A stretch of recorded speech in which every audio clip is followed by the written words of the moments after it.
Okay, you've asked me a few questions, so I'll answer in brief.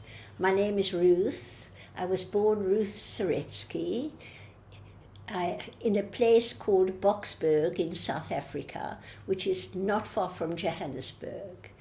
I had three sisters. I was the fourth daughter. My father and mother were very well-known people in Boksburg. My father had been the mayor of Boksburg for years, and he was on the town council. My mother was an extremely elegant and kind mayoress, and I was very fortunate to have been brought up in this lovely family.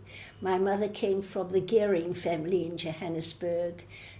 Her father, my grandfather, Samuel Gehring, had the first Hebrew college in Johannesburg, and I have a lot of cuttings from newspapers about him.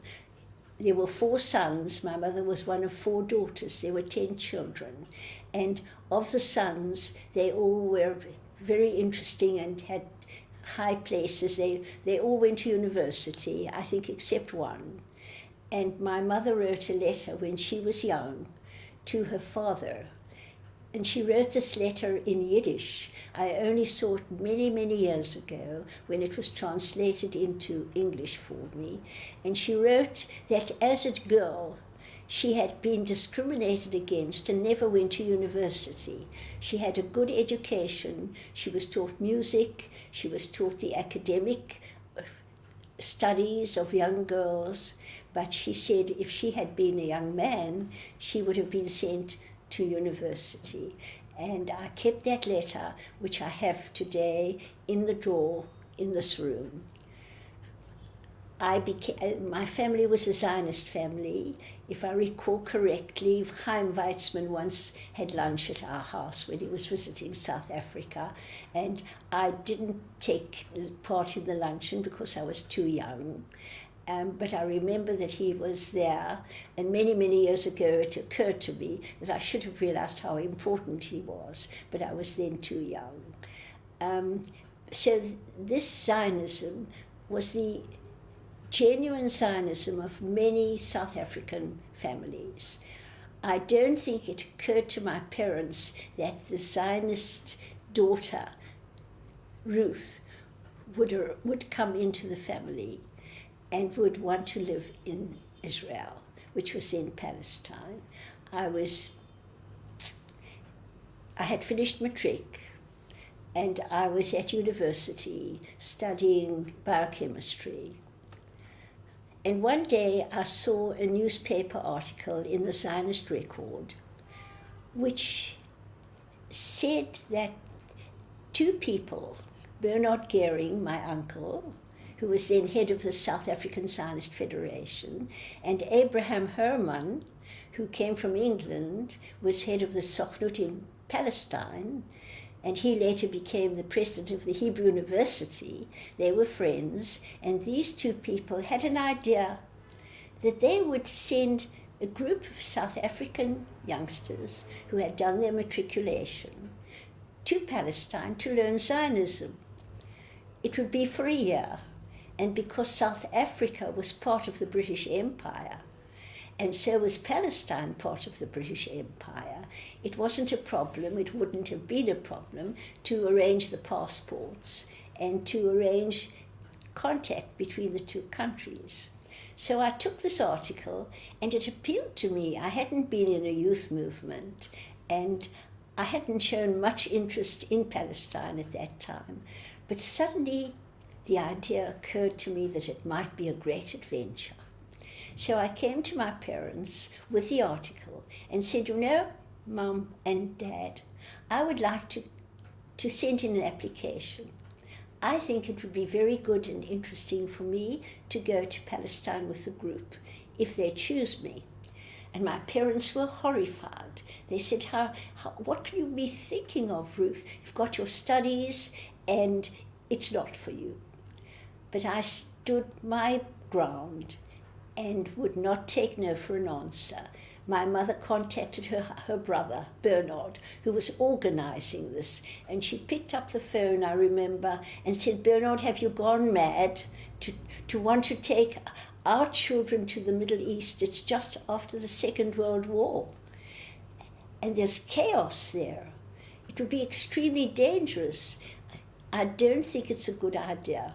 This is what my mother said to her brother, but he, of course, didn't listen to her, and nor did I, her daughter, and her brother's niece.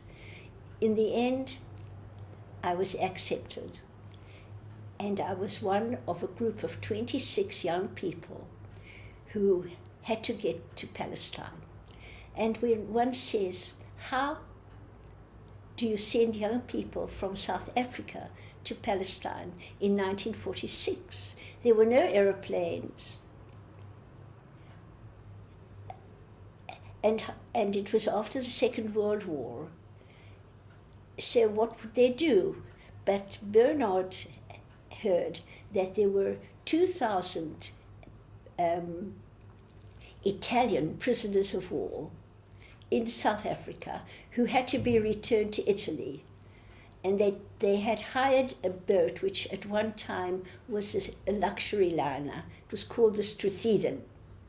And they were going to take these 2,000 Italian prisoners of war back to Italy, and the top floor of the ship, the first class area, was vacant, and they decided that these South African youngsters, these spoiled South African youngsters, would travel on the Struthiden.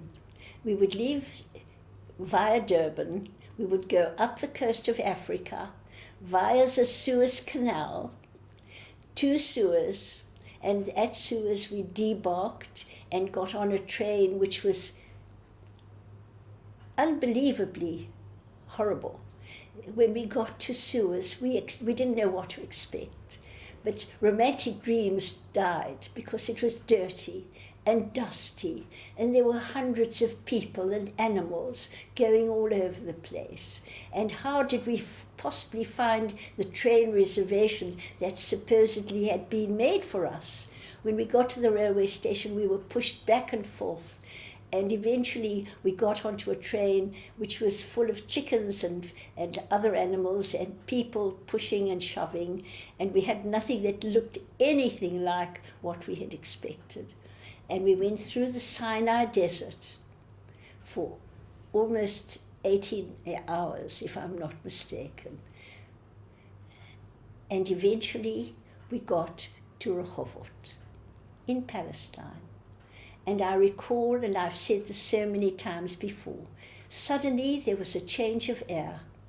And I remember my first impression of the train pulling into Rehovot were orange groves. And we were in Palestine, and we were dirty and tired and very, very bewildered as what had happened to us. And we were met at the station by Avram Herman and by Moshe Reinhardt, who was also our madrich, and the great, great Ze'ev Vilnai, who later became the Professor Ze'ev Vilnai, who was then only a doctoral student, came to meet us. And they took us to a place called Ayonot, which is still there. It's an agricultural college, because they didn't really know what to do with us. And this agricultural college was headed by a woman whose name was Ada Fishman. She reminded me so much of Golda Meir, or rather Golda Meir reminded me of Ada Fishman. 1 second.